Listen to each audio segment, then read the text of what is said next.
Hello, everyone, and welcome to the Liz Brains podcast. I'm your host, DJ Alessandrini, and I'm joined by my co-host, Tom O'Gorman. Tom, how we doing? I'm good. How are you? What are we laughing at? I wasn't laughing. I swallowed water wrong, literally during the Oh, intro music. So I was trying to like not have the intro of me just coughing into a microphone. I would have if never I've learned known. anything from this podcast, it's that coughing on mute looks like laughing. Oh yeah, That happens too often. I just looked like something hilarious happened on video. Yeah, I was like, what is he giggling at? I don't know what's going on. Do I It look does. funny today? I It don't know. does. No, it does. It does kind of look because I just finally cleared the rest of the airways, and it does look like I'm laughing. So It does. nice. Uh, Fun fact on YouTube, if you go back a couple episodes, the screen capture of DJ looking like he's laughing, he was actually coughing. was I actually? All right, for real, yeah. The Nice. one with the one with Ito when you were choking on hot sauce. Oh yes. I'm glad me choking on hot sauce with like bloodshot, like pain eyes looks like I'm laughing. Yeah. I Nice. was like, I remember that moment looking funny. Let's go get that. Yeah. Nate Manning finally got sriracha out. I feel like finally I'm back to normal after getting sriracha lung. It's been weeks. Ooh. It was a rough week. Yeah. Get Dude, sriracha it was a rough straight to the week. blood. You know why it was a rough week? Why? Because neither of us drove anything. Ugh. Ugh. Ugh. Ooh, that is gross. I went to a wedding. Tom, I really don't Yeah. enjoy weddings. Yeah.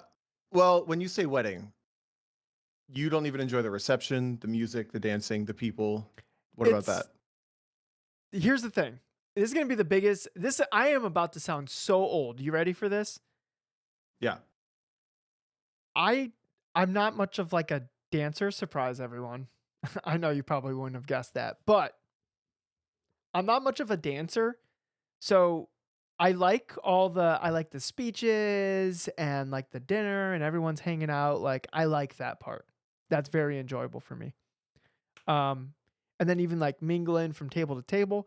But then like once they do the cake cutting and like all this stuff and then they like they like do the first dance and all that stuff, like even that's fine. Cuz it's like sentimental and it's like, "Oh my god, like this is like such a nice moment," all that stuff, right? It's when the party starts and I can't talk to anybody because the music's too loud. This is where I start to sound old. I can't talk to anybody because the music's so loud, so I had to like yell at them. I can't hear them because like they're yelling at me. And then I'm not gonna dance, and there's not really a place to like go and just like have conversations because you have everyone just sitting around yelling at each other, trying to talk or dancing, or people like awkwardly watching people dance, wishing that they had the courage to go out there and dance. Like that's a wedding in a nutshell. And I can't like the thing I want to do the most is like mingle and talk to people, especially if it's like a family affair, because then you like it's almost like a family reunion. You like go and like talk to everyone and catch up and everything like that. But the music's too loud. You can't do that. So it's like a big tease. Hmm. The only part of weddings I like is the Is the part that you don't dancing. like then. Yeah. Yeah. Yep. Like if you're not having a good party, okay, I will say I enjoy the dinner. I enjoy the hanging out with people. And I love like the dance floor. Like I want it to feel like prom, but like fun prom, you know? Yeah. I'm just I think I'll have fun to go like out in the dance floor and like jump around with like Christine, but that's about it. I'm not gonna go out there and do it like by myself. Well, yeah, you have to have you don't have like cousins, like a fun aunt to dance with. I mean, maybe, but Dude, like, maybe you don't like weddings. Maybe it's just your family's not very fun. No, I'm kidding. I'm totally kidding. oh, Allison Drini's. I'm oh, kidding. I'm kidding. dang, Tom, you just got put on a list, bro. I did. I'm so sorry. I'm so sorry. uh, Um, I try to stay away from I the sweets and the cakes and stuff. Whitney says, "Cake? Why did nobody mention the cake? Because people are talking about I go to weddings for food. The food at weddings isn't even good. honestly, yeah, like Like it's I, you know how do, much do money you have to spend. Like if you go to a wedding and it actually has good food, do you know how much money they spent to actually have good food? Like way too much. way too much. No, that's ridiculous to me. But I will say I'm usually too preoccupied with the dance floor to notice that the cake happened. I've never noticed cake happening at a wedding ever. And I've Maybe been to like 4, 5 maybe. only 5? Yeah, I haven't been to that many weddings because it's always on a weekend. Let's talk about the real problem. Here's the real problem This in is the the room. real problem. Weddings are always on a weekend. Let's do it I've got stuff to do. weekday, Let's do a people. wedding on a Tuesday. You'll What are we you'll doing? get a discount. Everyone else is doing I weddings on the weekend, so you're gonna be spending a premium. But if you have a Tuesday wedding, save the money, yeah. save the racing, everyone wins. For those of you not listening via video, we're fully joking and smiling right now. I'm But also, serious. I'm No. not really joking. Like, do a wedding on a Tuesday. Let's do that. Take a Wednesday off work. My wedding day is July 1st, 2025. What day does that fall on? Wait, is this news? I didn't know that. Did I not tell you? You guys had said you had chosen a date. Oh yeah, it's July. Yeah. July 1st, 2025, Tuesday. Let's go. Let's go. I had I followed my own opinion without even noticing. I love that. You're going somewhere though, right? Yeah, it's just me and Christine. We're just gonna go in the mountains Yeah. and just like say vows to each other as somebody like has a video of us. I love that. It's That's a gonna be great choice. it's gonna be so nice. I had some friends call me on a Tuesday. Uh, the friend called me on a Tuesday morning, like 9 a.m. He's like, "Hey, what are you doing today?" It's like, "Oh, I'm just working." It was when I worked at the go-kart track. And he was like, "Okay, well, have a good day." It was like a weird exchange. And then I saw them at the autocross the following weekend, and it turned out they had gotten married on the Tuesday at the courthouse, and they needed a witness. So they were calling their friends, their closest friends, and I was their first call. I was like, "Dude, I would have left my. Who cares about work? I would have left work to come to Yeah. your wedding and like be your witness." But they got somebody else. So the reason why we're getting married in Colorado is we don't need a witness because it's like, okay, well, who do we bring to the courthouse, right? Because like if you bring one parent, then you need to bring all the parents, and then at some point now it's a crowd at the courthouse, and it's like that's not how we imagined our wedding, right? So Christine Yeah. like did some troubleshooting, and she found this couple that run like a photography slash like videography like business, and they literally plan everything for you, and you just show up and they just make they take photos and they make a video, and the thought is wedding talk brought to you by Lizard Brains. The thought is that when we have that video, then we'll host like a dinner party and bring like our closest family and friends to come like celebrate with us like over dinner. So we'll like rent like a corner of like a restaurant or something like that, and then show the video, and then like that will be our quote unquote like uh reception, right? But it's not. I love that. There's not gonna be like dancing and whatever else. We're just it's the part that at least for me like I like the eating the food and mingling with the people that like you care about. If I'm invited to this video viewing, I'm dancing. Just letting you know. Tom, you were on the very short list. It's only gonna be like 20 people. Um, and Did I uh, just get myself removed? there won't be dancing. So if that's gonna be an issue, I can bring somebody else along. I'm just gonna start dancing when I feel like it. Tom just gets drunk and he's like, "Woo!" I didn't say that. You're on like the table at some point. It does help though. Getting you have to have the signature cocktail, maybe like 2 or 3 of them, and then go to the dance floor. Tim in the chat What you says do. this is the quote unquote extra advice we listen for. Already Yeah. married though.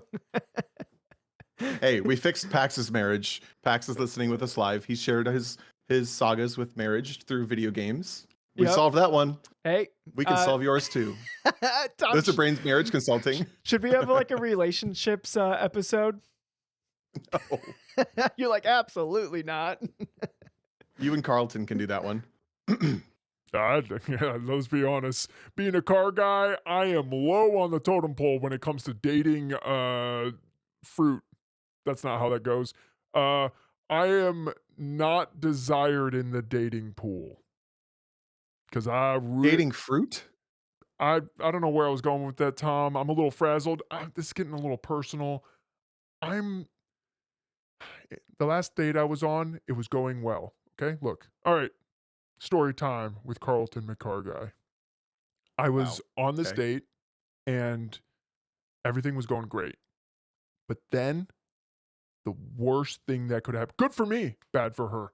Somebody opened a hood on a 67 Mustang. I had to go look at it. And then I ended up talking to the fine gentleman. And 3 hours later, I was like, where did my date go? I didn't know where my date went. And she wouldn't return any of my calls. This is like, it's every time, Tom. Anyways, sorry. I'll leave you guys to your podcast. But I felt like I had to get that out there. That was literally this last weekend. So thanks guys. That was therapeutic. Yeah, no, We no are here problem. to No problem, we're here to help Carlton. our friends relive the trauma of their previous weekends, right? Oh, dang it. Uh, Oh, that was fun. Good start. Good start. What are we doing this week? How was your weekend? um, it was fine. I mean, I went to a wedding. That's what we talked about. What about your weekend, Sure. Tom? Mine was fine. I went to Putnam Park with Eric Teal on Saturday. And then we stayed at an Airbnb. It was a group of winning formula people. And then came back Sunday, hung out with Ed for a little bit. And that was mostly it. But I did go to a racetrack. I just didn't drive. I just hung out. Dude, Putnam is like weird. They're like so strict about the way they operate their member days. Wait, how did Eric drive? So Eric was a guest of Aaron. Aaron Lichty's a member at Putnam Park. So Eric was a guest of Aaron. But I mean, this is how it should work. It's honestly like most of the time you would be finagling around the way it's supposed to work. Yeah. This track just doesn't let that happen. Yeah. So I was not a driving guest, therefore like Tom didn't drive. There was no question of driving. Did I ever tell the story about when I was at Toronto Motorsports Park for like a Speed Academy video, and then I lost track You've told of time? me, but I feel like you should tell me. Okay. Tell everyone again. All right, so I was in a YouTube video with a YouTube channel called Speed Academy. Go check out their videos. They used to do a lot more track stuff, but apparently like people don't watch those videos. You freaking car dorks. They're like more likely to watch like car build videos. So that's like mostly what they do now. So if you like car build videos that they occasionally take to the racetrack, check out Speed Academy. But they used to be like way more track oriented, and they were doing this like competition with they built like this Miata, and they were having a bunch of different YouTubers come out and drive the Miata, and then they had a bunch of Patreons come out and do like the final round or whatever, and they had like a little leaderboard of everyone, and so I after that shoot, uh, I was just getting a bunch of keys thrown at me to like go like do some laps around the track, and I was doing that until and it like went into like they have like lapping nights at the track, and I drove like an Audi, I drove like some FRSs, I drove like a Golf R, I think. I forget exactly what I was driving, but I was just jumping in cars, and at some point, somebody from the track like came up and was like, "Hey, do you have a wristband?" And I went, "Uh, what do you mean?" and and it was like already like halfway through the day, like through the lapping night or whatever. And he's like, "Yeah, if you're going on track, you need to buy the lapping thing." And I was like, "Dude, you're gonna have to trust me on this one. I honestly didn't even think about it. I've just been jumping in cars like ever since like before this opened. So I'm sorry." Oh, wrong thing. And then like the next person whose car I was gonna drive, I like looked at them. I was like, "You're gonna spend $100 for me to drive your car?" And he was like, "Oh, sucks. Maybe next time, dude." And I was like, "Okay, well, I had fun today." And then like hopped because I wasn't about to spend $100 to do like 4 laps in a car. Like I got a lot of value for no money. So It But- sounds like I've heard stories of people at different club racing weekends like letting their friend race the last race of the weekend. Like it's Sunday and it's like race 3 of the whole weekend, and they're just like, go in there, have fun. No way, There's really? there's no way to like I if don't you know how just you show would up to catch grid that. with your helmet on and everything. The only way you fail at that is if you don't know what you're doing. Yeah, So if you can like go in and blend, no one's gonna catch you. no No one one's could gonna catch catch you. you. We So at least just you didn't do that. You didn't go into like a club race there's unlicensed or there's a something. lot of people on the beginning curve of the Dunning-Kruger curve that are like, that think that like, oh, that's how I can get out on a racetrack. I mean, if you know what you're doing, there's a lot of little loopholes you can pull off at a racetrack that Yeah, we yeah. maybe or maybe shouldn't talk about. Maybe You we ever heard the shouldn't talk story of about this it. guy that would go to pro races for like a decade or more? I don't know the details, but he would go to pro races. He was a familiar face to a lot of people. He would, when cars were on track, like the teams were racing or whatever, he would go through people's paddocks and steal stuff for like years and years and years. He would go through people's RVs and their trailers, and he finally got caught and got like super mega busted. But when I'm thinking about that from like my experience at a racetrack, it's so obvious. Everyone leaves all their stuff completely unlocked. You're giving Nobody, terrible ideas nobody's. right now, Tom. I'm just saying. That's what I said. Maybe we shouldn't talk about it. But They did you all ever the hear about this story? Because No, it I was never like kind of a news story when I it never happened. heard about that, and I like I remember my dad would be like super paranoid about like, oh, lock the truck, lock this and lock that, and I'm like, yeah, we're the poorest people here. Like, we don't have anything to steal. Like, Right. I'm like, what are they gonna steal? Like our old tools or like the tires that like are like different, like every wheel's a different offset, or like there's nothing to steal here. Like, what are they gonna do? Take my race car? Like, I remember thinking that. And then I also remember thinking like I've never until was it Austin Hurdle who had his wheels stolen like out of his truck in like his hotel or Yeah. yeah, Yeah. which like Coda. completely like screwed up his weekend if I remember correctly. Um I I don't I can't think of now you tell that story so it's like ruining my thought, but I can't think of a weekend where I went to where like somebody had reported something stolen like from the racetrack.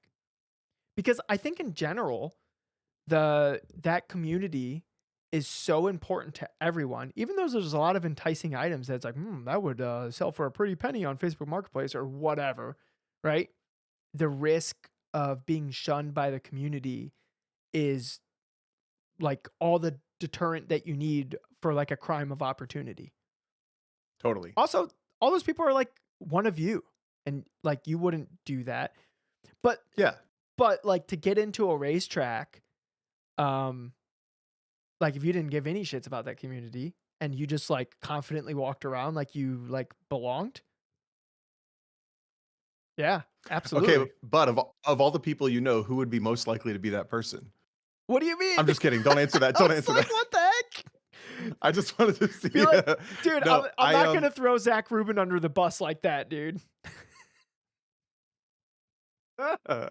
Naming names. I love it. It's fine. He doesn't even listen By the to this way, podcast.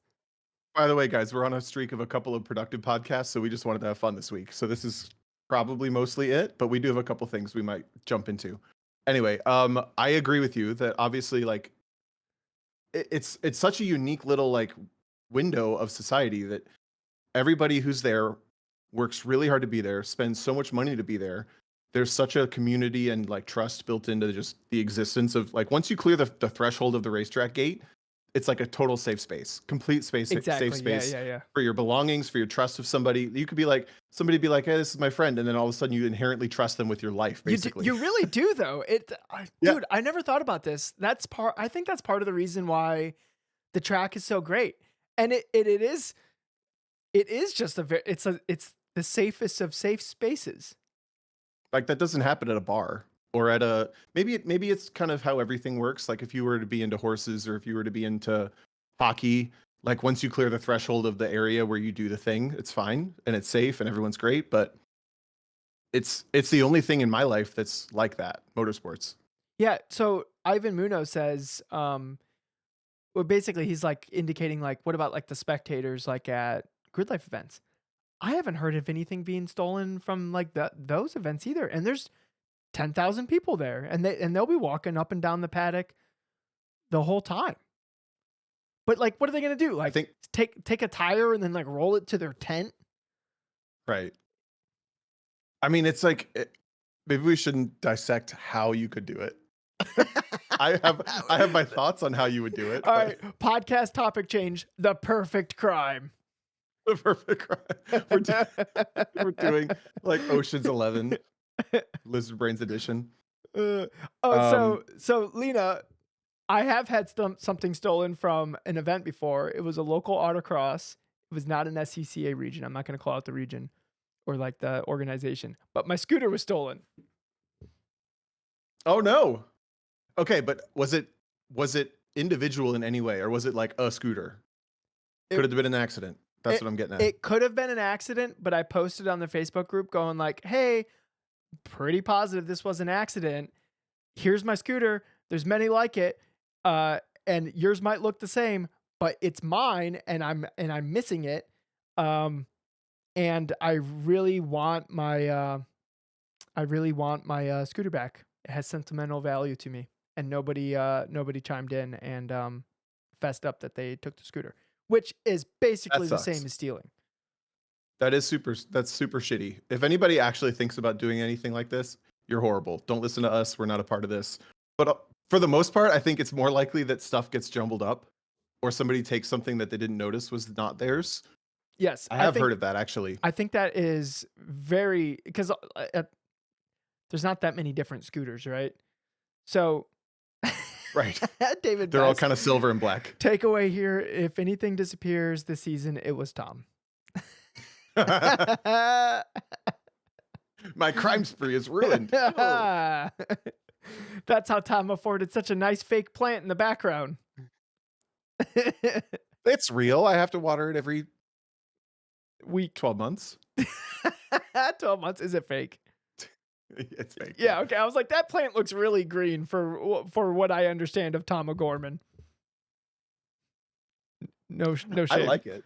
It looks very nice. I know you guys have a beautiful living room full of real plants that I am jealous of, but for now, that's all Christine. my little plant will be fine.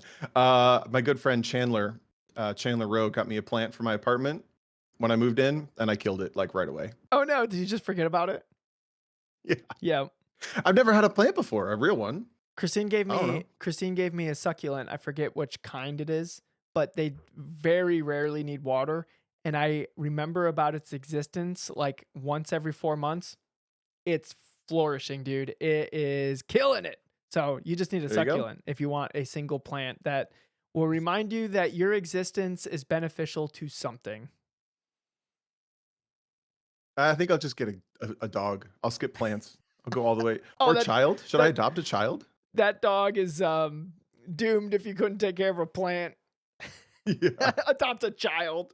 At least Yeah. at least the kid has opposable thumbs. It has a chance to like feed itself.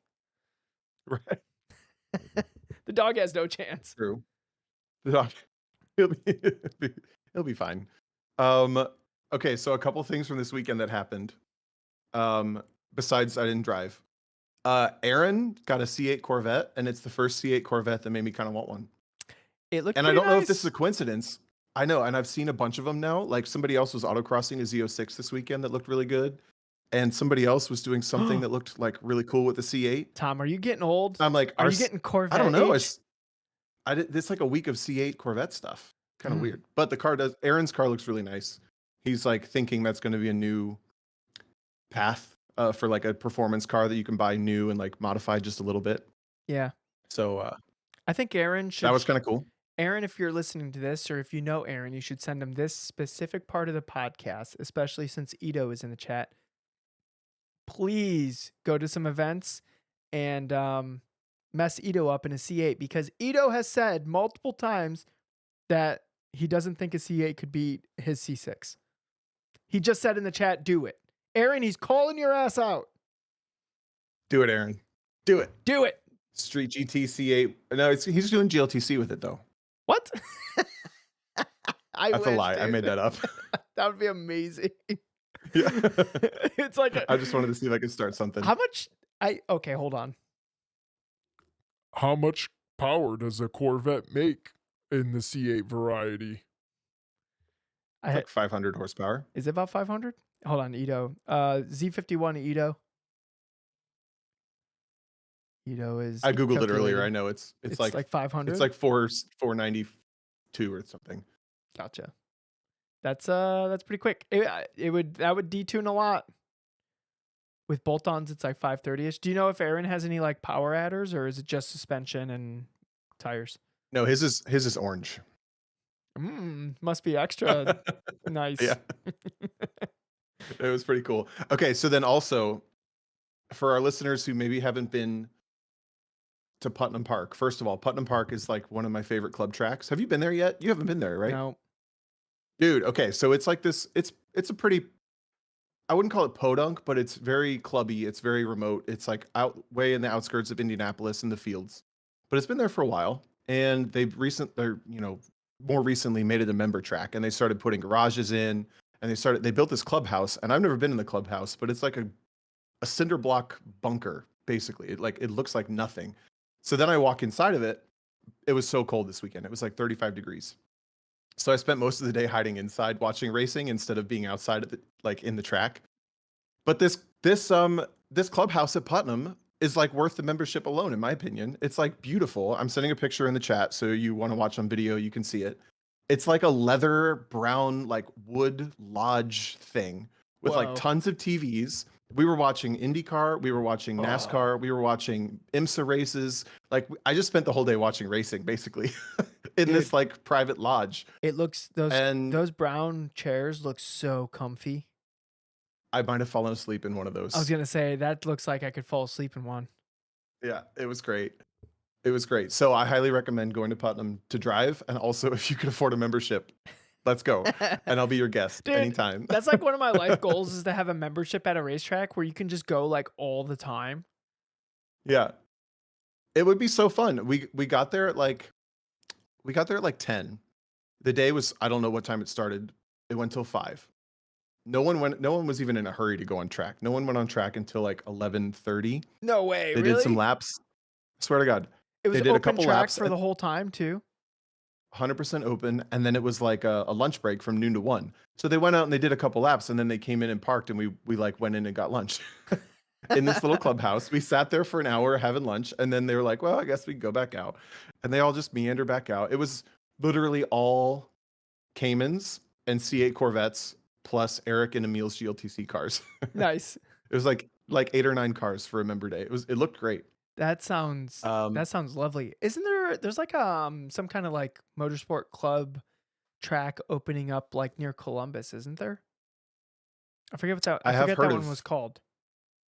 I don't yeah, I know. I don't know the name of it. I know it's not even like I signed up for its email newsletter, but I can't remember what it was called. there's Resolute no or it something like hasn't that? broken ground or anything. Oh, What it is hasn't? Was it Resolute? No. Resolute Motorsports Park. That sounds right. But it's not anywhere close to like having even a like construction begin. I don't Gotcha. think. Okay. And then let's see what else. I watched a lot of racing. Was there anything from the racing? Dude, NASCAR at COTA looked so fun. I had a lot of fun watching the trucks at COTA. I didn't see anything about it. I just saw a picture of like an axle like laying separate from the rest of the truck. What the heck happened there? Yeah. Marco Andretti of the Andretti family. I guess he missed a downshift or something. I don't know, some bolts came out. I don't know. And I don't think that's what happens. As somebody who's No, missed he a comes into downshift the- before. He comes into the turn 11 at COTA, heavy braking zone into a hairpin, and he like all of a sudden the truck like leaps in the air from the back, and the entire rear end comes off the truck. I think somebody And then there's like forgot something. both rear axles, a differential, and both tires just rolling down the track, and his truck with 2 wheels is stuck like gas tank on Dude, the that's ground in the wild. back. That's It was kind of stupid. that's wild. I saw that Connor Zilich was doing well, which is pretty cool because he comes from Global MX5 Cup cars. Did he do well in True. the race? Didn't he get like the track record or something like that? He qualified on pole, got track record, and then locked up and flew off the track in turn 1 at the green flag. Dang it. God. Which he's like golden boy. Everyone talks about him all of a sudden. I don't know how they know him. Well, he won. Everyone's just excited about him. Well, he did Global MX5 Cup car, and then he did LMP2 at like Daytona, and then they won. But there was also a lot of Trans Am in there. There was some NASCAR prior to this Oh, I weekend forgot in about the there. Trans Am stuff. Yeah. So yeah, I mean, that driver specifically spent the rest of the race driving back through. I honestly, here's an interesting topic. I don't know how I feel about. I don't know how to describe it. So NASCAR, obviously, they do the stages, Mm-hmm. and they do like it's like a 3-stage thing with a built-in pit stop thing. Then IndyCar had their little had their massive like $1 million prize race at Thermal Club, which was like in order to get in, you had to spend thousands of dollars for tickets because it was members only. And then they paid out. Did you see this? Do you know what I'm talking about? Nope. I didn't follow any motorsports this weekend. But did you hear about this at all? Nope. Oh, okay. So IndyCar did like an exhibition race at Thermal Club, which is a private club in Palm Springs. So it's like super fancy. You can buy your house and live there.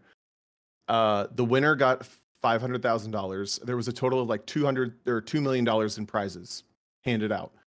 And they did this weird like bracket thing where you had to like race through certain number of rounds to get to the final round. Go ahead. What did the members put up this prize pool? I have no idea what it was for. Because I if think they did, so. that's actually pretty legit. Like you and the rest of like, imagine you being like some hot shot, like a member at this like auto club, and you're like, you know, it'd be cool is if we had an IndyCar race here. I bet we could do it, guys. And then they like just like collectively get together. They put up a prize pool to attract all the IndyCar teams, and then they have an exhibition race. I'd say that would be cool. Actually, I that makes wonder me if think that's we what should just happened. we should just get a club race together and have them pay Like for us to have our friends come out and we'll race. do like a GoFundMe for to have like a prize pool for like Mid Ohio or something. Yeah. That would be pretty cool, actually. So yeah, they had this prize race that was no points, total exhibition, totally for fun. But the format for it, when they got to the final round, was a 20-lap race. And the first 10 laps, sorry, after the first 10 laps, they would do a pit, and you could only, let's see, you could only refuel the car, change tire pressures, and service the driver or something, like help the driver get whatever, water or something. So what it turned into was the first 10 laps were nothing. And then they did like a giant commercial break. And then the second half of the race, the last 10 laps were the race. Does that make Okay. sense? Did I describe that okay? So between watching NASCAR with these built-in like pauses and pit stops and IndyCar kind of doing the same thing, I got this big ick from like I don't know, like the capitalism, I guess, of motorsports broadcasting. I'm like, they're literally building the formats to have a certain amount of commercial time built in and a certain amount of watch time guaranteed for anybody who wants to watch the whole thing. Oh my God, they're Like literally if setting up the it was so competition icky. so they can sell ads. That's what I realized watching this NASCAR thing or watching the I mean, IndyCar it's a thing. good And I'm like, oh my idea. God, NASCAR did the same thing. Okay, here's the thing is like they have to do it in that way because that's what makes it sustainable. Right? So like it doesn't Yeah, exist unless they make it like more profitable for that series to exist. right. And it's like, I don't necessarily have anything against the marketing dollar in the eyes and all this stuff on motorsports, but watching that IndyCar format specifically, when I realized it, I couldn't unfeel it. And I felt kind of icky. Like, ugh. Like they're holding me captive. They're making me watch Yeah, nothing it worked. for this between these two 10-lap races where, dude, in the first 10 laps, there were a bunch of drivers who just drove around as slow as possible to save their tires because they weren't allowed to change tires. So they went as slow as they possibly could. They finished last for the first 10 laps. So they started the second half in last, but then they had fresher cars so they could actually race. It was weird. It was an interesting little thing to watch. It is interesting. I always find I wonder like in terms of like professional motorsports, like how many series is actually just like flat out like how fast are you drive like can you drive that car? Right? Like what? Like GT3? Like DTM? Right? Because like a lot of these series like NASCAR and IndyCar and Formula 1, they have they like they like organize, I don't know if organize is the right word. They have built a structure where because of the high degradation tires where there's more downtime essentially, right? Mhm. Like even F1 has that.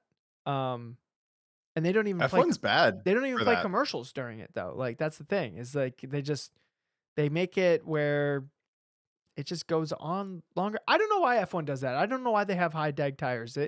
I know that the history behind it is they had like one really interesting race at like Canada where like that it was way hotter than they thought it was going to be and teams were just running through tires like left and right and it was a really exciting race and because nobody had it scienced out and it was just like very dynamic and it was fun and then Formula 1 went, "Oh, I think we have something here." And then they like jumped into the high deck tires. But at this point, you just have the cars engineered to like set the like get the tires into a specific temperature window that like they seem to last the longest.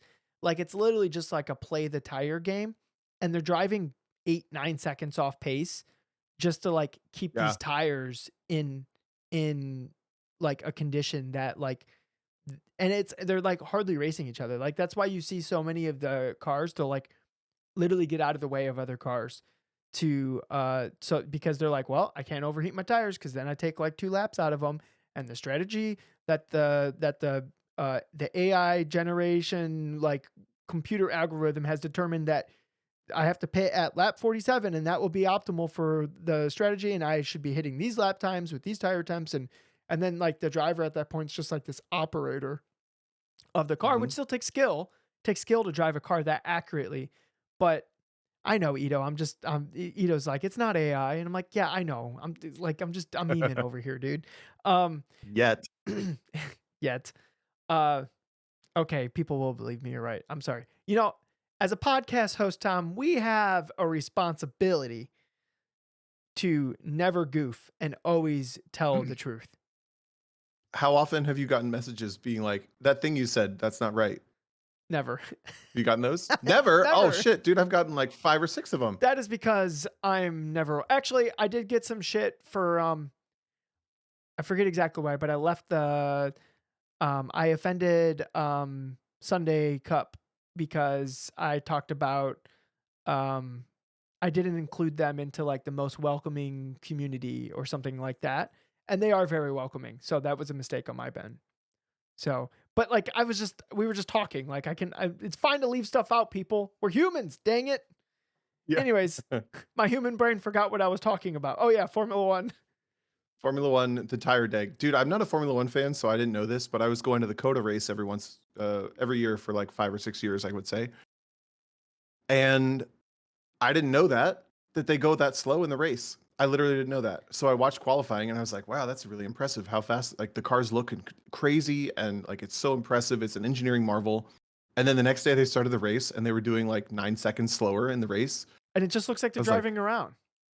this sucks. Yeah, what are we watching this for? I don't get it. Yeah, because I don't understand. like a car being driven by the caliber of drivers that those people are driving those cars around like 8, 9 seconds off pace, they're just cruising. They Do you are think just it's you drive harder on and off ramps. I guarantee it, listener. Like I do you guarantee, like your commute, you push the tires harder than do you think Ito's it's distracting me.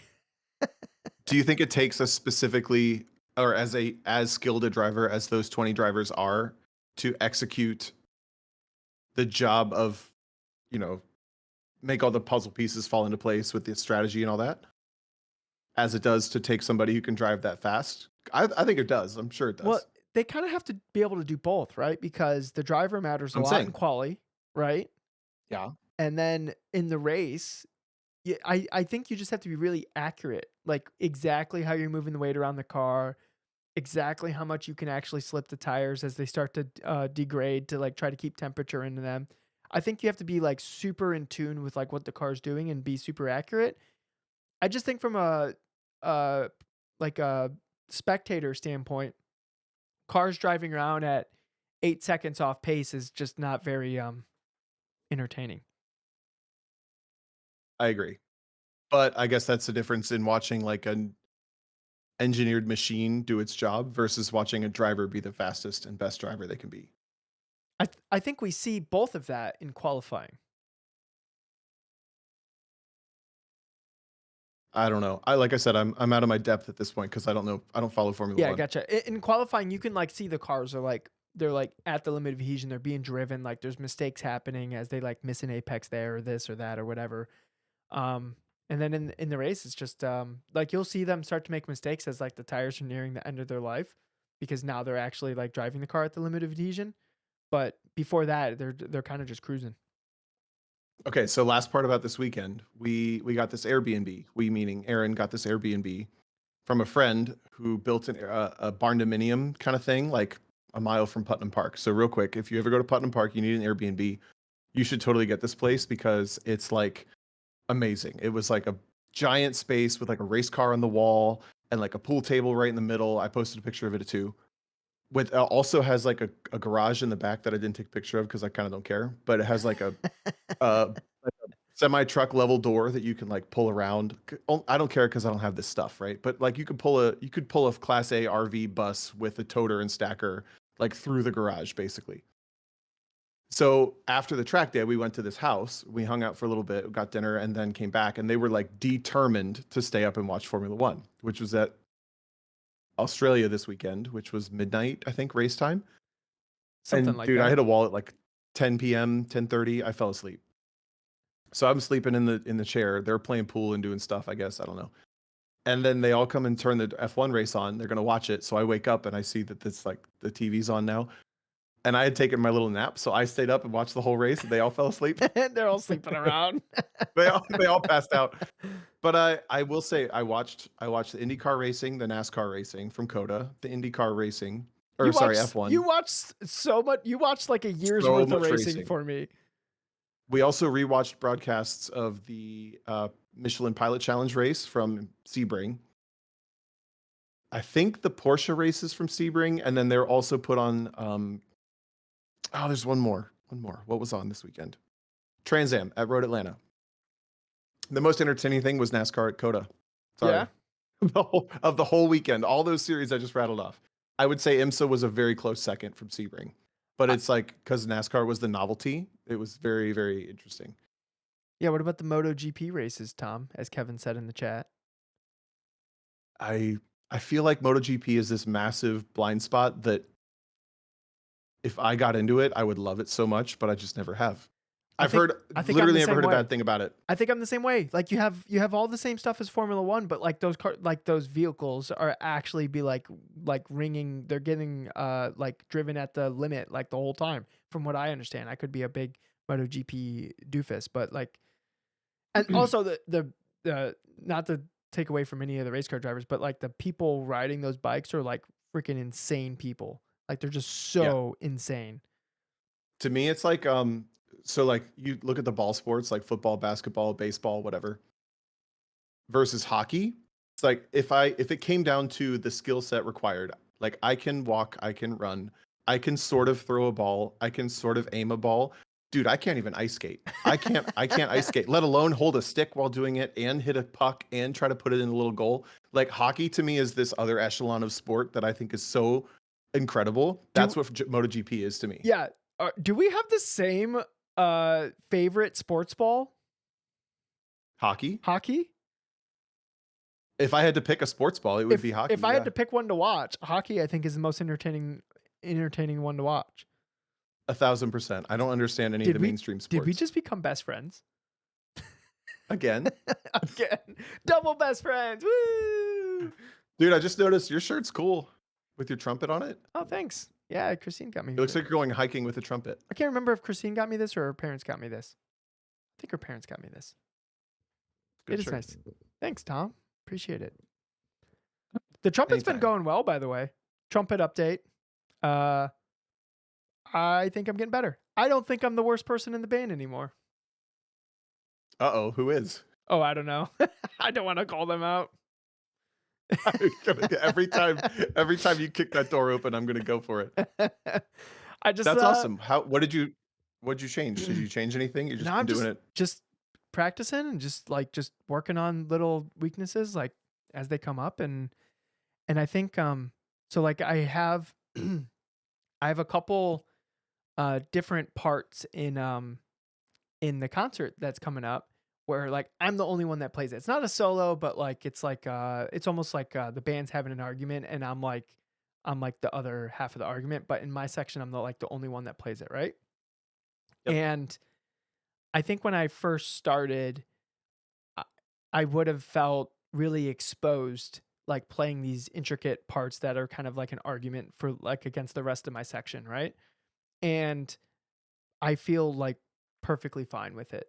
And if anything, it's like, oh, this one's fun because like I get the like the counter melody like compared to everything else.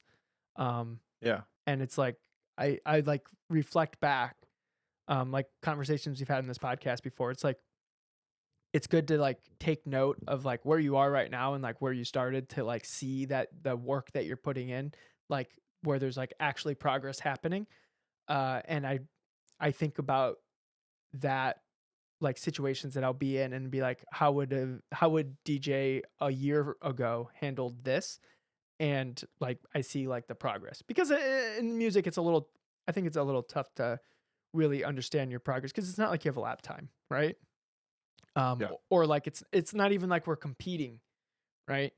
Uh, but I will say, Well, just like my comfortability with like the music that we have, and I do think it's pretty difficult music, is pretty high in comparison to where I would have been like a year ago. I think that's the magic of live music in general is that there's no there's no best. There's only what your perception of it is or whatever the audience responds to it is. God. Uh sorry, I just got distracted with the live chat. Lena's But like if you killing the listen to podcast.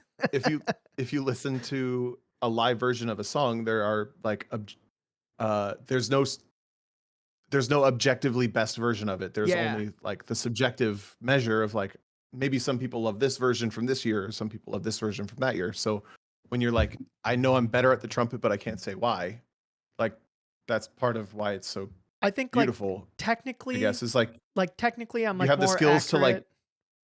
Yeah. yeah, you have the skills to do better, but you don't necessarily like have a better product at the end in the same sense as you have a faster lap time. Yeah, yeah, exactly. Sorry, go ahead. Like I think like technically I'm like more accurate.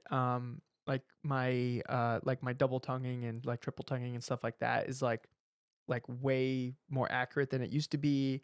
And then just like my sight reading has been better and just like overall I'm just doing like a better job with like the music stuff. Like I feel like I'm kind of catching these people that like I just thought were unattainium. And I still think like especially like there's like 2 or 3 people in my section that I'm like I'll never be that good, but if I ever did get that good, like that would be awesome. And those people like playing gigs.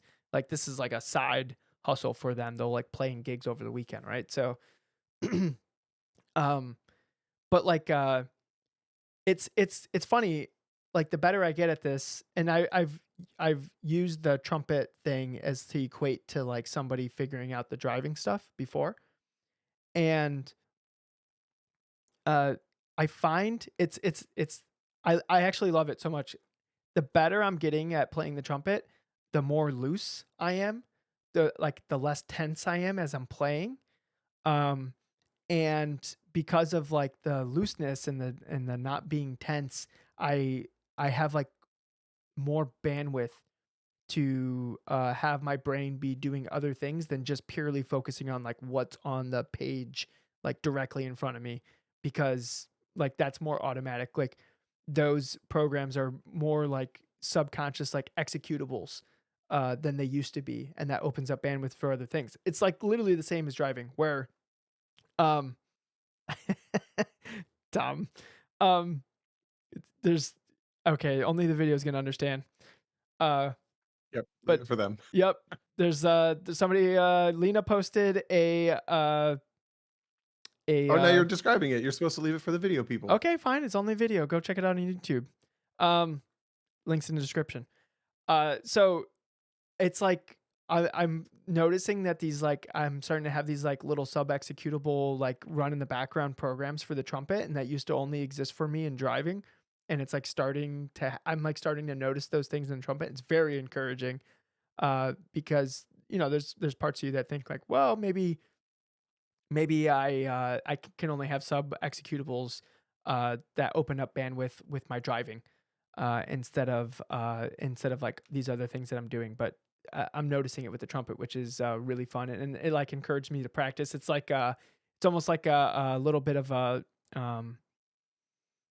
like a feedback loop where like the more I'm starting to notice it, the more I practice, the more I practice, the more I notice it, and it just like keeps happening.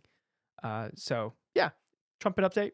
It's been really good. And I enjoy it probably more now than ever.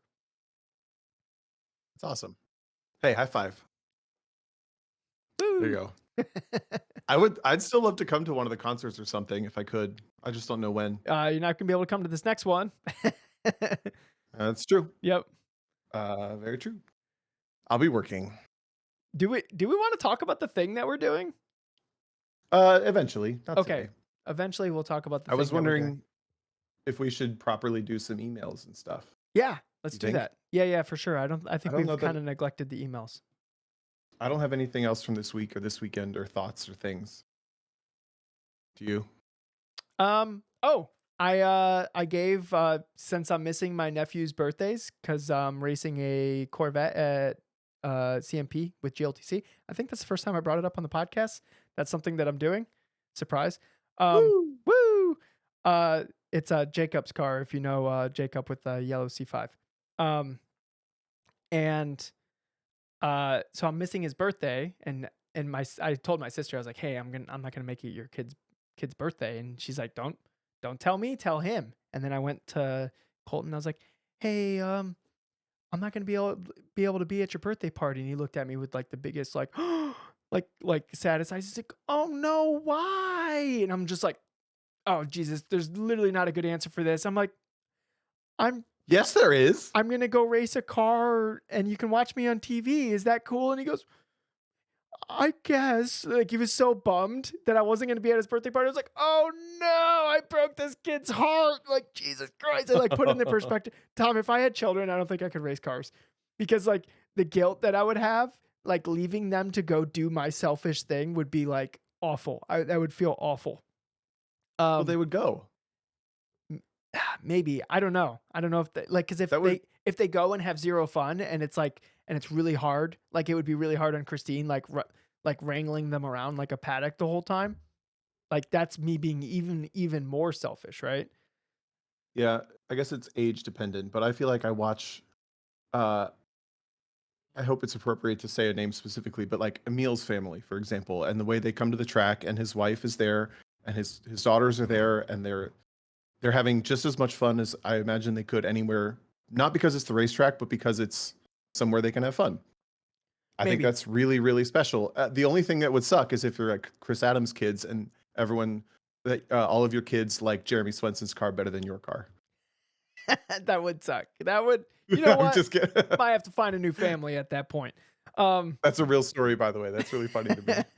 Well, it's kind of like my grandma cheers for Erica Teal more than she ever cheered for me. Yeah, she does. She'll comment on all of Eric's stuff. That's amazing. I love it. Oh my God, you're so amazing. And then she'll comment on mine, please don't die. I'm like, Jesus Christ, grandma.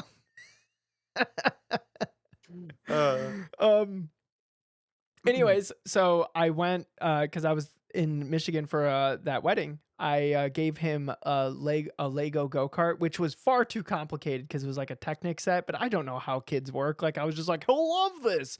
So I basically like built it for him, and then I got some like other ones for like his little brother. And so he put those ones together. He could put those ones together. He's only 3, he's almost 4. He'll be 4 on the Yeah. birthday that I'm missing. And he was like putting like little Lego guys in the go-kart, and I was like, oh no, it'd be much bigger. And then so I showed him a video of like a real like shifter cart going around the track, and he was pretty about it. I think I might be ruining my sister's children. Perfect. It's better than noisy toys, to be honest. Yeah, it's all in the plans, guys. Also, here's the play. Okay, so you've laid the seed that you're not going to be at his birthday party, but you're going to be racing a race car, and that's why. It's going to be on TV. Now you go to Kyle and the broadcast team at Grid Life, and you say, "Hey, it's my nephew's birthday. Oh, Can I dude. please either get a shout out or go on camera and say happy birthday to my Dude. 4-year-old nephew?" Oh, like if they brought the camera up to the car and I said happy birthday to my nephew. That's the play. Tom, you're so good at this. That is absolutely the play, dude. Oh, I love that freaking idea. I Yep. hope Kyle can help it make it come true. Mm. It's pretty special when you get to do stuff like that. I got to do like it was just to tell the commentators, but I told the commentators it was my grandpa's birthday. And he watches every single race that I do religiously. He probably watches this. Hi, Grandpa. I don't know if he does or not, but dude, my grandpa's amazing. He'll find something. He got Facebook to watch racing stuff. He'll find something obscure from like a friend and a friend who comment to each other about something racing. And then at the next family party, he'll be like, so what's going on with this? And I'm like, How did you know that? I don't even know. How did you know that? Yeah. He's incredible. But yeah, I got to give him like a shout out or either I forget if it was happy birthday or thanks for watching kind of thing. Yeah, And that's amazing. when you hear it back, even 7 years later, 8 years later from whenever that was, I'm like, oh, that's so cool that they Yeah. did that for us, you know? Yeah, dude. Okay. I'm messaging Kyle right after this podcast to see if like that can be a thing. There you go. You're so good at this, Tom. Literally, no wonder you're a pro. I'm serious. I don't know why. I would have never thought of that. Once you learn those little things, pretty powerful. It is pretty powerful. If you could turn that into a topic that would help people with like little stuff like that. I don't know how you do, because it's just clever. It's just you being creative. It's the marketing topic we've done already. Like a year ago, we did the Yeah. marketing like deck topic and all that. It's I don't know. This feels gross to make your nephew's birthday shout out into like a business thing, but it's literally like manipulating and controlling the voice of whatever thing the that you're doing a airtime, part of which will benefit you, and it will benefit me for to, something that benefits you. yeah, to make my nephew feel like a freaking champion. Yeah. Yeah. And you can use it for good and business and evil and whatever. I don't know. I heard that I love when like NASCAR drivers who are super comfortable go rogue and they like completely become monsters on the Kyle mic? Busch. He's Yeah, like, yeah. My Yeah. team sucked. My car sucked. yeah. They did How'd everything you go they from could. last to first? Pure talent, baby. Everyone else sucks. that interview is incredible. It's actual interview. Look it up. Can you look it Oh up? man. Can we play it on the show real quick? We can probably, yeah. Do you have me here? Let me unmute. Okay. I will do But a yeah, quick- that I love that idea. Die in the chat says the what he wants for a podcast topic: ways to get out of family obligations to go racing. No, I will not be a part of that. I will not be the main reason everyone's significant others are like, screw that. Be like, Lizard what Brains podcast taught you that? Yeah. Yeah. No, thank you. All right, you ready? Oh, yep. Hold on. Okay. All right, guys. So this is I don't see when the video, but yeah, I'm changing it over now. okay. So this is when a race car driver gets too comfortable in their own position and they basically don't have any consequences and they get to act like a child. You ready? I love it though. Yeah, I'm ready. Kyle, you overcame some adversity on pit road to work your way back up. Can you talk about how you made your way back to the field? Pure talent. That's about it. My pit crew did absolutely nothing to help me out tonight. My truck drove like, and these splitters are absolutely horrendous. You can't pass in traffic. You can't race alongside anybody. You can't get within 5 truck lengths of no one. But somehow, some way, I was able to get back to the front. Had a blast. Had a blast. Yeah, it sounds like you had a great time, dude. Pure talent, baby. Pure talent. my God. baby. I can't imagine being like you've said in the past, like so comfortable that are you turning your music back on? I will when you're Because right now You we're can still looking see at it. Tina Turner freaking ready to rip, dude. I guess that's what I was listening to. So yeah, I can't imagine being that comfortable where you can just like say like I can only imagine like if you're just there just purely by the grace of others and you like had an interview like that, they'd be like, you know what? There's so many other people that could drive a car like this person. Get them out of there. Yeah. Yeah. So, man, what an amazing interview. All right. By the way, banned from WRL. So, What do you do mean? you remember that story? He's the one that crashed people in WRL on purpose. Oh, yeah, guy. yeah, yeah. I forgot about it. I forgot which NASCAR driver it was. I loop them all together. Yep. All right. Anyway, go ahead. Emails? Go for it. Emails. All right. We jumping into actual emails, or are we on no mic questions? I think we got some emails, don't we? We do. We have both. I feel like let's start with Emails? a no mic question Okay, I was gonna bring up. that's quick and easy while you're bringing that up. Yep.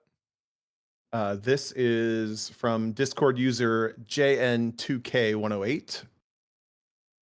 Guys, can we have a celebrity death match between Carlton and the guy that represents Vitor Tires? I don't think look. I'm not gonna speak for Carlton, but I'm gonna go on a limb and say that he does not like conflict. I think that's respectable. Yep. So no, the answer is no. Unfortunately. But if they did have a death match, Carlton would absolutely win. But would he have an umbrella girl? No, he would not, Yeah, because probably not. because nobody wants to date him because he just wants to look under hoods of cars all day. Right. Yeah. Just judging from his very sad story. Okay. You got it? I'm in here.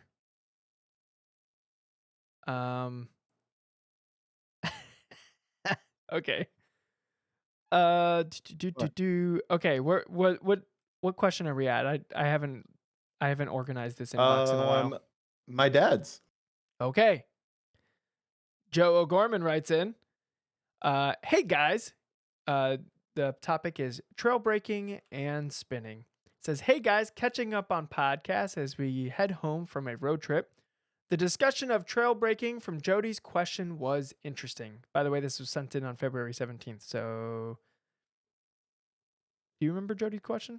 Jody, do you remember your question? Jody's in the live audience. Yeah, it was what prompted the conversation about putting ABS back in the S2000, but also threshold braking and how to become more comfortable with that Okay. type of stuff. The answers about trail braking may also be the answer about why people spin when they shouldn't. I bet the people that spin really think the steering wheel is responsible for the direction of the car. What do you think? Keep up the good work. DJ, you've had us cracking up a number of times in the past 3 episodes. Tom's dad. Thanks, Tom's dad. Dang. Not me, I guess, just you. I knew that was coming. I was like, uh-oh. Hi, Mom. Hi, Dad. Love you. Just kidding. That's funny. There we go. Okay, so what do we think? Okay, so I agree on the surface. I think there's a lot of other times that I can picture people just like becoming a passenger when it has nothing to do with The brakes? when it has less to do with the steering wheel. But I kind of agree that he says, I bet the people that spin really think the direction of the steering wheel is responsible for the direction of the car. What do you think? I think people are if to pivot a little bit, I honestly think people are unwilling to out of lack of exposure to it. They're unwilling to make like the drastic changes that you need to make to save a car. You know what I mean? Yeah, Like they're when you think about like truly getting up on the wheel, the car is starting to lose control. The only thing that you can do about it is like grab it by the back of its neck and like regain control of the car. I don't think enough people have exposure to that in a controlled environment. And there's only so much you can get right when it comes down to like a scary like a real moment where you have to like get it right. Does that make sense? No, it totally makes sense. I think what happens to a lot of people who become passengers, and you see this a lot when people spin, is the car will get loose, they'll go to correct it, their hands will stop at like 90 degrees, and then they'll sit there as the car like finishes off its spin, right? And I think what happens is, I think the moment is so surprising and or scary that their bandwidth is instantly overloaded and they literally can't do anything else. like it's not that they have decided to not do anything else. It's just their bandwidth is instantly 200 like 200% when they can only handle 100%. So there's just so much Yeah. stuff happening.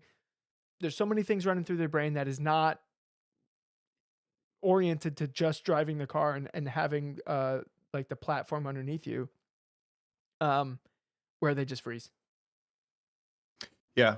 I think honestly, I don't know of a lot of people that spin related to trail breaking. I think what my dad is saying is accurate, but it's not necessarily a trail breaking conversation point because he's like maybe the trail breaking is related to that people are not willing to use the steering wheel enough, or like the steering wheel is the only thing responsible for the direction of the car. Those latter things are accurate. I just don't see that happen on trail breaking very often. If anything, I see people either come off the brakes and spin, or like ride out going too fast for way too long and like having an incident on exit. You know what I'm talking about? Dude, the exit spins are the most confusing ones cuz it's like if they lifted, like they got in power a little too early, and if they just had their eyes like going through the corner, they would have noticed that, and they Yeah. didn't. So then they get to a point where it's like, "Oh crap, then now they have to make a big adjustment instead of just a little on off with the throttle." And the big Mhm. adjustment when the car's like loaded heading toward the edge of the track, that causes them to spin. Yeah. Those always look so awkward. It looks like somebody literally ripped the e-brake. I see it all the time in iRacing actually. Like the spin like at the exit point of the track. I'm like, "How?" But then you think Yeah. about it and you're like, "Oh, okay, I understand how that happened." But every time I see it, I come over the mic and say, "Oh, I didn't know that car had a handbrake." Right. Just cuz Yeah. it looks like they literally ripped the handbrake. That's what it looks like. So I guess yes, yes to the idea that people think that the steering wheel is responsible for the direction of the car being wrong, but no, probably to the trail braking being directly related to spinning. To answer the question, I feel like people fair who enough. yeah, I feel like people who are still like using the steering wheel to like 100% guide where the car ends up on the racetrack. Um prob like those people definitely do spin. But and they it might be more like cuz like if you're driving the car, if you're like determining the direction and where the car ends up using the pedals, then you have a good understanding of how to manipulate the weight for the car to end up where it's going to be. And I feel like if you're at that point in your driving, then you understand how to manipulate the weight to stop a spin. So I think like most of the times you see is where somebody will mostly be using the wheel to have the car end up where they wanted it to. So they'll just drive it to places. They'll like overshoot the entry of a corner, and then the car will get it will be loaded up on the nose, and then that's when you see it spinning because their car is in a state that they're not quite used to, and then that's when they shoot over bandwidth, and then that's when the spin happens. Yep. So I see how it looks like it's a trail breaking issue, but I think it's more of a like a bandwidth issue. Yes. Yeah. That's what I agree with for sure. And just like going out into a parking lot or an autocross or a skid pad or something, and like learning how much more the car, no, how long the car has before you actually have the accident Yeah. slash spin slash incident, versus when you initially feel the like, oh, I gotta save it. Like that amount of time is usually an extremely long amount of time. So when we watch videos and we're like, oh my god, they didn't do anything. In the moment, of course, that person was like, they whoop, smack to red line, no bandwidth left, and then they crash. Like in their mind, there's like, it just snapped. I don't know. It literally the first time I was ever on a racetrack, crashed my S2000. If like when I watched that video a couple years later when I had just more experience, didn't even drive on a racetrack because I crashed the car and then didn't drive on a racetrack for years afterwards because I went, man, I got to get better at this. So I just like focused purely on autocross and then eventually sim racing. Years later, watched that and I was like, that car was spinning for like 5 seconds before I did anything about it. Yep. But I I didn't even remember notice. watching racing this weekend. Watching the races this weekend, I could see something coming and be like, and then something would happen afterwards. You know, you just Yep. like you see it coming. You can see tell. it. Yeah. And I think Okay, I'm I think gonna. when Oh, you're go ahead. relatively new, it's really easy to shoot over that bandwidth, and you won't even notice things that are happening with the car that you're driving. Yep. All right, I'm gonna jump up to a modern one, a new email, for the sake of currency and also fun podcast. This is from your dad. I knew you were gonna pick this one. Yep. Okay. Thank you, Dad, for the question. By the way, thank you, my dad. This is from DJ Senior. DJ Tom, the story of wait, hang on, I'm not involved in this. DJ, the story about you running into someone with my prized BMW 7 Series really surprised me. What else don't I know about your childhood? I think that was it, Dad. You know everything else. I love it. No, we got to come up with one more story my parents don't know, or our parents don't know. Oh, I would have to I'd have to sit around and think about it though, because Yeah, me too. when you I already told the story of skipping school. when you become an adult, you you just tell your parents all the dumb shit you were doing that you were getting away with at some point. Like, you know what I mean? Like you'll have a late night with your parents and you just tell them all the dumb stuff that you would get away with. Yep. Yeah. I can't think of I was so scared of authority when I was a kid. I don't know why, but one of the ones I can think of is I used to sneak back downstairs when I was a kid to play more online racing games, like after I was supposed to go to bed. Yeah. And luckily it was like a 2-story house with a basement. So my parents were upstairs and then I was 2 floors below them, but I would have to be really quiet. And you'd have those scares. You're like, oh, wait, are they awake? Yeah. No. Okay, we're good. Just to stay up until 2 a.m. playing Toka Race Driver or whatever. So I can't think of, I wasn't that bad though. I was pretty good. when I was a little kid, I would always turn the TV on because the house that we lived in would creak in the wind, and it was so quiet in the house, and the creaking always made me feel like somebody was walking down the hallway, and that would scare me. So I would just turn the TV on to fall asleep, and my dad would always give me crap for staying up too late and watching the TV. And if I'm gonna watch TV, you might as well turn on the sleep timer because I might get away with it or something like that. And it's I was just turning it on so I could fall asleep. I wasn't thinking about the sleep timer or anything like that. I wasn't trying to get away with anything. I was just trying not to hear the creaky house. But as a dumb kid, you don't communicate that with your parents because a fan would have done the same thing. You know what I mean? So Yep. it's man, having a kid must be so tough because they're just this little not fully formed human with thoughts, but they don't know how to communicate any of it. So as a parent, you're left guessing of exactly what they Yeah. want all the time. Even after they can come up with words, they they probably have a hard time communicating thoughts and feelings. Plus, when they become conscious enough to try to get away with stuff, that to me would be the scary phase. I do have one. This isn't my parents though. Oh yeah. Did I ever tell the story of borrowing an S2000 and backing into a pole on the podcast? I don't think I did. No. Okay. This is somebody else's? So- I take it, not your parents. Not my parents. Nope. Somebody else's. Some guy. We were doing local autocrosses when I was still in high school. So I was probably 17 years old. And STR, the class, had just become a national class. So it was S2000s, NCMX5s, those 2-door sports car on street tire cars. And I had a friend that built an STR S2000. He's like, hey, do you want to, or the couple, they asked if I wanted to drive with them at the Dixie Tour, which was in the beginning of the spring. And I said yes, but then there was this local guy that had an S2000 that was on street tires, and he would always run the car and whatever. So I asked him hey, I'm going to run one of these cars at a national event. Would you be willing to let me drive with you at the local event?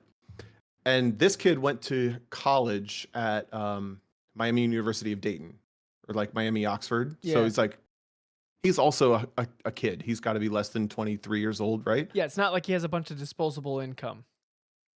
Or maybe he does, but whatever. We're kids. Both of us are kids.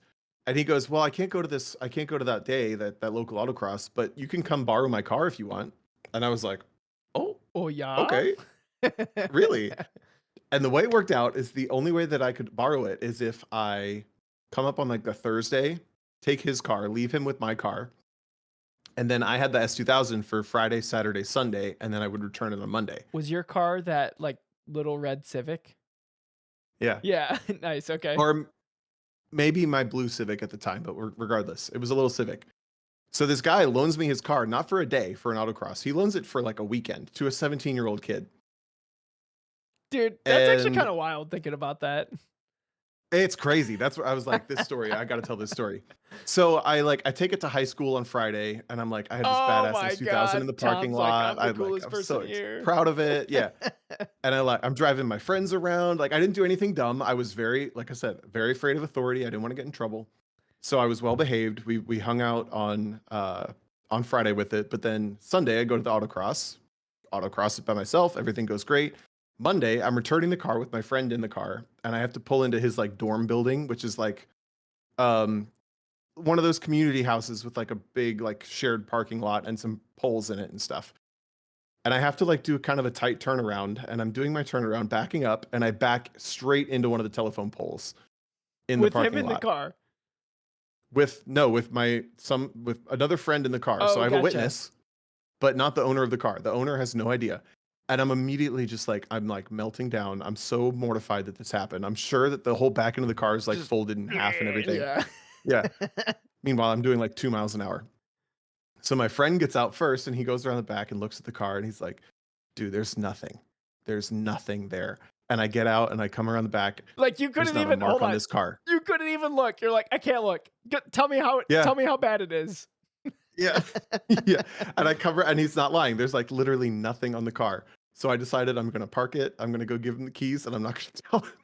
And I returned this guy's car Did you after ever tell backing him? it into a pole. I never told him. I'm not even connected to him anymore. This is a person that like probably autocrossed for 2 years of their life and moved on with their life. Oh man. If you know that And person. if you know that person, if you know, I don't even remember his name, actually. Oh man, that's how long ago it was. What was that? Like 15 years ago for you? Yeah, 13? fully 15 years ago. Yeah, 15. Wow. Yep. I don't really remember yeah. much from when I was 17 either. That's why I don't really have that many stories. You know, one dumb thing that I used to do? What? We would throw a bouncy ball up into the air, and then we would try to catch it. We would do it in a parking lot, and we would try to catch it while driving my Dodge Neon around the parking lot, like hanging out the window trying to catch the bouncy ball. That was freaking That's kind of dumb. good. That's like, it's a little better than a takeover. Yeah, it has purpose. Okay, takeovers have zero Yeah. purpose. We were trying to catch the bouncy ball. It would like bounce off the hood or the windshield, and we would laugh, and it was funny, and then we'd do it again, and yeah. So you'd have That's somebody great. I like outside of the that. car throw the ball up. You would basically like be the dog playing fetch, right? And you would like try to like run down the bouncy ball. We had a really bad geese problem at the go-kart track, and I used to chase the geese around the parking lot with my car, which I think is probably bad and illegal, but I never hit them. I just wanted to chase them around. When I used to work on a golf course, I actually got sent to like this goose training course, and it like What? yeah, you like learned how to properly like have goose control like on your golf course or your whatever. Like it's basically you had to have like the certification to like properly control like geese population. Like there was a specific time that you could grab their eggs and then like put them in the freezer, and then you would chase them around with like fireworks and like flare guns to like make them think this wasn't a safe place to like have babies. What? Yeah, dude. What? I went through a whole course. I took notes. I came back and I taught the whole crew about it. I was like 20 years old, and they sent me to this They thing. chase geese with fireworks? Oh yeah, dude. The gun was actually really fun. You'd shoot it. It was like almost like a bottle rocket, but like a really big, fast bottle rocket, and it had like a deep like woo, like toward the. It was, and then it would pop at the end of it too. I don't feel so bad about chasing them with my that car was anymore. that was a job duty. Like you would write down like what people are doing for the day, like on the board, like you're mowing greens, you're mowing tees, you're doing fairways, like you're raking the bunkers. One of it was like goose. And you got to shoot a bottle rocket from a gun. You'd go find the geese and you'd shoot bottle rockets at them. Like you wouldn't try to hit Oh them. my god. But you just spook Of them. course. Yeah. Like, look, you can't hit them anyways. Like, even if you tried, not that I know. And I wasn't trying to hit them because it was actually highly illegal to like hit the geese. Well, yeah, Yeah. they're protected. Right. So Um, you learn all like what their like basically what like their behavior is and like how you can influence that behavior with like tactics that you are in control of that doesn't harm the geese. Like that's what the whole class was. I found it really interesting actually. that is interesting. I remember when I was a kid, my dad worked for like a big company, and their main office, they had this lake that would attract a bunch of geese, obviously. So they got like a fake alligator head, and they like put the alligator head in the pond, and then like anchored it, so it made it look like there was an alligator in the pond, Did and that the work? geese like went away for a little bit. A little bit, I think. Yeah. I mean, my dad will listen to this and tell me if I'm lying, but I remember him saying it worked for a little bit, but then they all realized it was fake. And then they would like land on it and, just come back. Yeah. And then they would be best That's friends with pretty the stupid. alligator. Right. Yeah. Yeah. An unlikely pair. Yeah. This podcast went places. We're now telling stories about geese. Hey, we wanted to have fun. Have you We ever had been fun. attacked I hope by a everyone else goose? had fun. Have you ever been attacked by a goose? Oh, I'm too scared. I won't go near them. I was raking a bunker and I was too close to its nest and it like came after me and I'm running. And it won't leave me alone. I had to jump into a golf cart that was moving. My coworker like came next to me and I jumped in the golf cart and we sped away because it wouldn't leave me alone. It was just chasing me and chasing me and chasing me. Didn't you have a rake in your hand? You know what? I wasn't gonna about assault a goose. I think I dropped it when it started running at me. that checks Putting out. myself back, but like I literally was running, and my memory of it is that my coworker, first off, he's laughing his ass off, right? Because like a goose is like Of chasing course, me. yeah. I think him pulling up with the cart like made the goose go away, but in my memory, like I just jumped in the cart and we just freaking hauled as he's laughing his ass off, and I'm like winded. So yeah, they're vicious, dude. I wish I had a video of that. I wish I had a video. People of that getting chased too. by geese. It's actually they're really funny. They're really funny videos. Like you ever see the one with the guy like walking in like at the office building and like somebody's like because this goose has been a menace like all morning and they're like watching like their coworker like shoo off a goose with like their briefcase. I'll have to show it to you. No. I'll have to show it to you. It's Okay. hilarious. Look, Yeah. guys. YouTube has unlimited goose attack videos, so. I mean, birds are basically dinosaurs, right? So like that's just some dinosaur that like survived like the winter that was caused by the meteor hitting the earth. And like Right. now it's just here. It's like basically a dinosaur, right? I don't get as much like bird meme content, but I get a lot of people running into glass doors or those little mazes. You know what I'm talking about? I've Like done the little that. kids who are in the maze and they like start running because Oh. they're like, oh, I see the exit. 100 Bam! did that. My face used to look way different. I love it. It used to be Wait, way what? more You did that? pointy. My face used to be so much more pointy. Now it's kind of flat. Because you were one of those kids. Yeah, because I ran into a wall. I love those videos so much. All right, should we do one more email and then call it quits? I don't know. How long have we been going? Hour and 23. Oh, perfect. Okay. I'm trying to see if we have any other lighthearted ones so we don't go like randomly deep at the end of this podcast.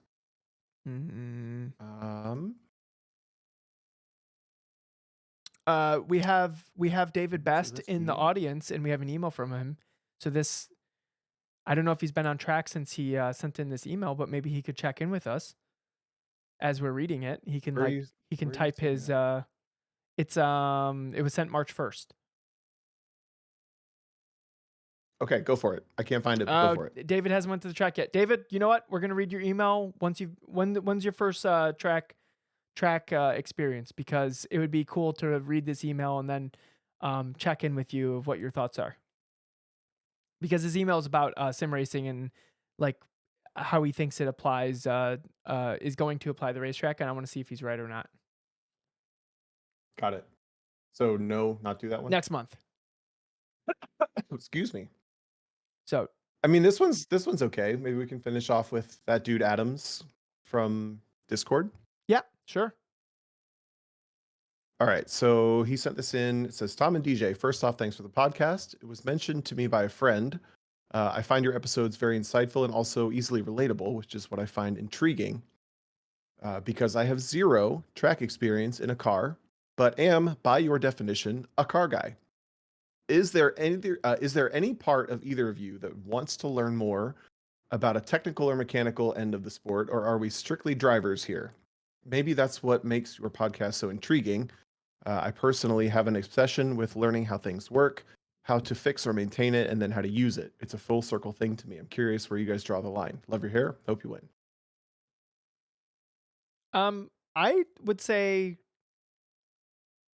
I understand a lot of the mechanical aspects of a car, but it's like purely out of necessity. It's not out of like a love for like the mechanical workings of a car. I think it's more of from the perspective of if I understand how this works, I'll be able to better troubleshoot if something's going wrong and I'm the driver of the car, or if if the car's not driving the way I want it to, like what I could adjust, whether it's like diff or this or that, or even like for example, I drove somebody's autocross car, and the throttle response was really bad on the car. And we started talking about like why the throttle response would be really bad, and they mentioned that they put a larger throttle body on the car.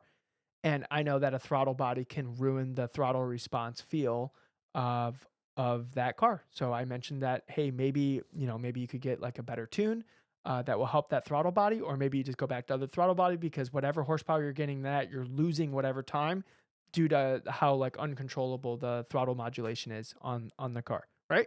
So that me understanding that allows me to have more value for the person's car that I drove, right? So like for me, like my mechanical knowing of the car, like I am curious about stuff mechanically, but when it comes to like doing anything on the car and then driving it, there's like a clear winner of what is more fun.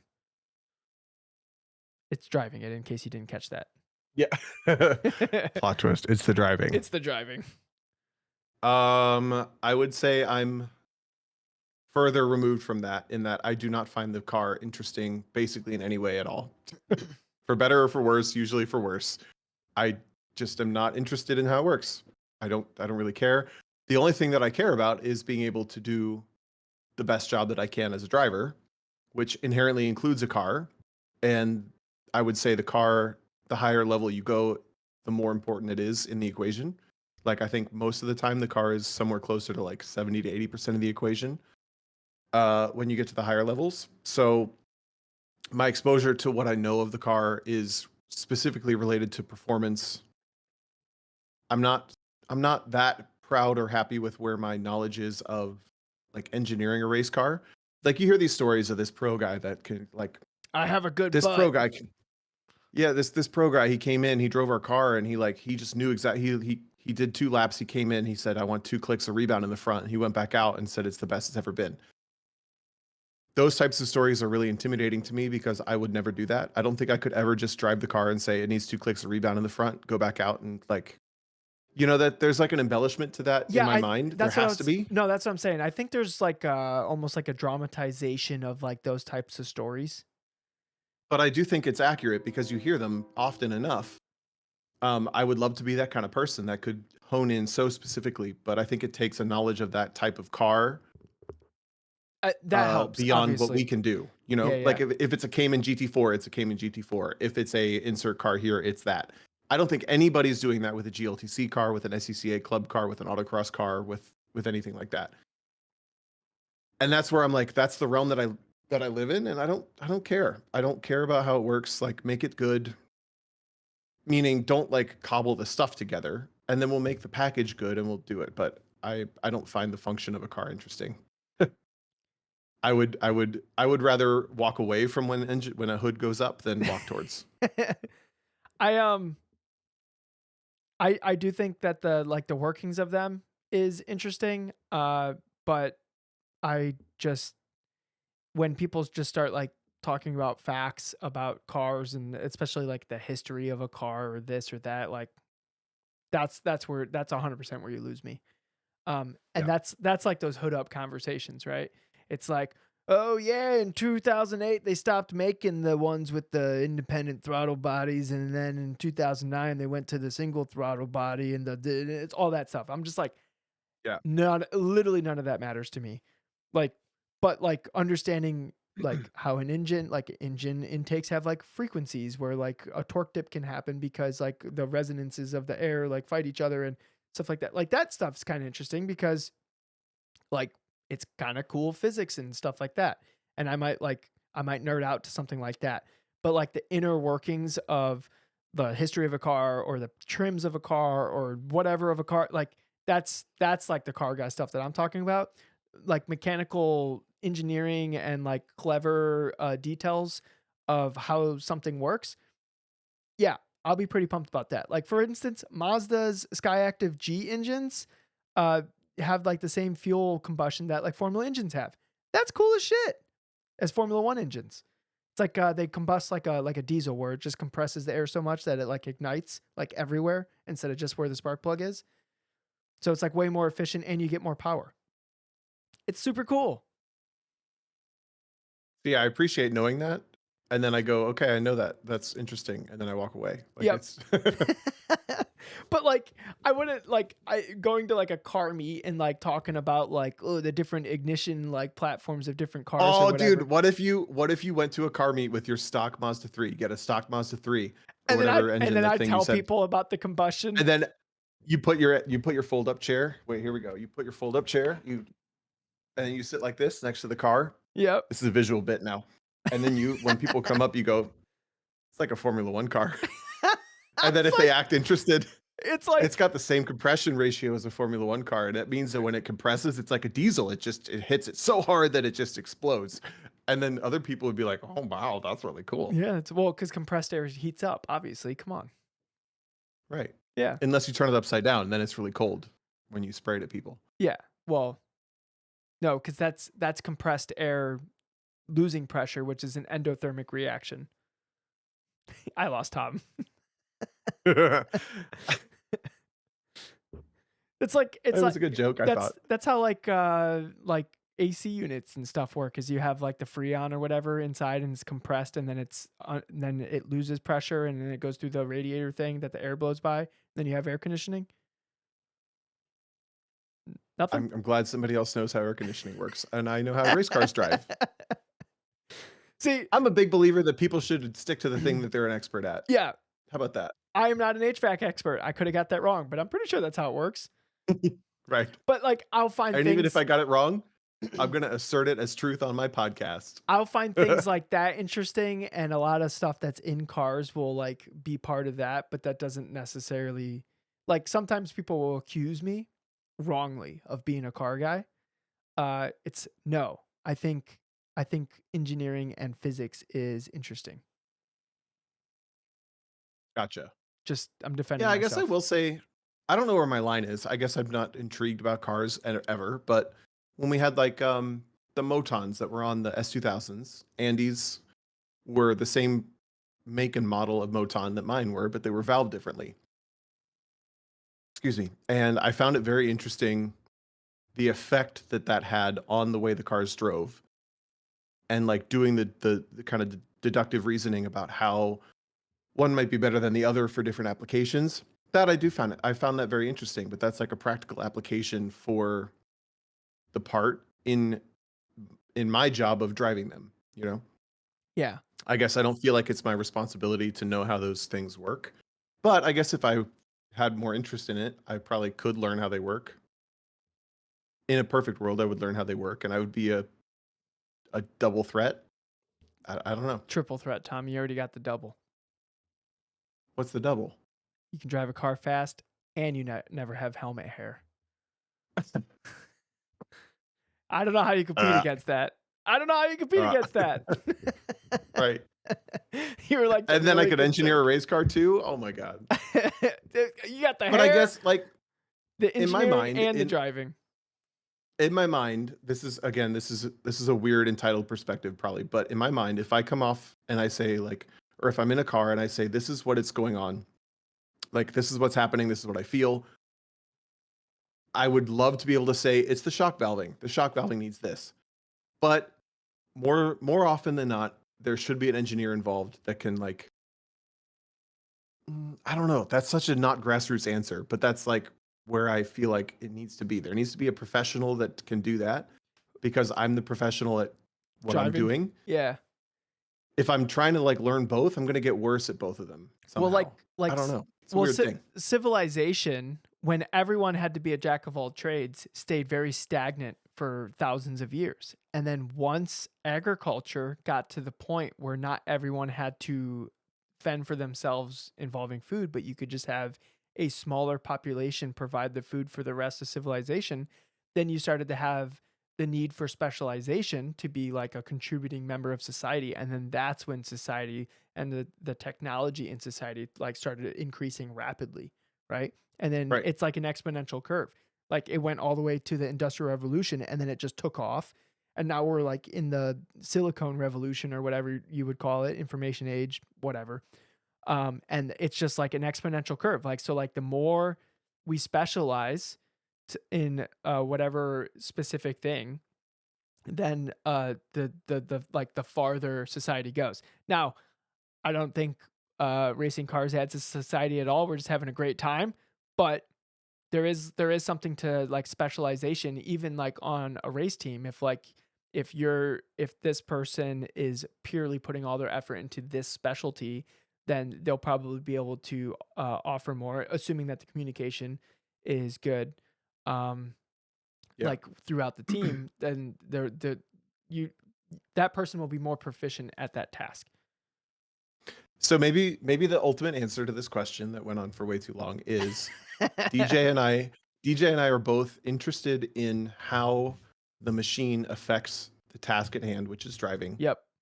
In so much that when the chink in the armor or the snag in the road, whatever, come up, we are interested in understanding why it happened, but we aren't actively seeking out how to make it better all the time on our own. What do you think? I'm not looking up Like if the car has this problem, you're interested in why it happened. exactly. And now you know that that's how it happened, and now you're going to be a little bit better for it. But you're not going, I'm going to do this, and I'm going to see what happens, and I'm going to figure it out. No, I'm not looking up things that could happen. So when it does, Yes. I understand what's happening. It's more like, oh, that thing's happening. Let's figure out why that is. Oh, cool. I know why now. So if it ever happens in the future, I know exactly what it was, how it can affect the behavior of the car, whatever. There you go. Yep. So Nailed it. Love it. boom, got it. Hashtag not car guy. Hashtag not car guy. Oof. Honestly, though, car guys are so much more important than we are. Did we ever finish that shirt with the ego flip down? No, I'm still working on it. You guys want to see it? Ooh, let's see it. Let's see it before we Real end the podcast. Super quick. All right, so we had this idea based on the podcast with Ito about having an ego switch in the car, that if you have a physical reminder to reach over and tell yourself, hey, I need to like chill out. My ego is taking over. I need to, check myself. What would that look like? Right now, it kind of looks like this. A couple switches, basic race car stuff with an ego switch. I don't love how it looks yet, but I'm gonna make it great. I think it might need a dashboard, or it might need like the logic of all the switches up being red and then like the one being down being green. Once again, amazing audio content. Yeah. But basically, it looks like it's on the way. like a switchboard on a car, and one of the switches says ego on it, and it's everything else is turned on that you would have turned on for a race car, but ego's turned off. Yeah. So you may or may not see this shirt. You will eventually see this on some merch. I can't wait. I like that shirt. We There you have go. merch, by the way. It's link in the description. And Tom, what are you doing this weekend? I'm trying to sign up for a league race right now. I'm going to Cincinnati for Easter and family stuff. That's it. What are you doing? I found out today that I have Friday off from work, so I should go find something to do. I don't know what it is yet. Maybe just hang out with Oh. Christine There's your once a month. once a Make month. it be. What? Do you remember that? Oh my God. Your goals for the year. Once per month, hang out with Christine for a day. Oh, yep. Well, she works on Friday, Saturday, and Sunday, so. But maybe I'll be sitting here waiting to hang out with her when she gets home. I'll probably just do a bunch of iRacing, let's be honest. Sure. The iRacing's been neglected lately, and I did a race and it took way too much focus to like keep running the same lap times, and I was like, oh man, my focus got a little rusty. So that's what we'll be doing. Tom, do you want to take us out? Because qualifying has already started for this league race. Man, Oh, okay, we're under that's the pressure here. wrong But hey, guys, I had fun this week. I hope you had fun this week too. DJ, in your league race, I love you here. Hope you win.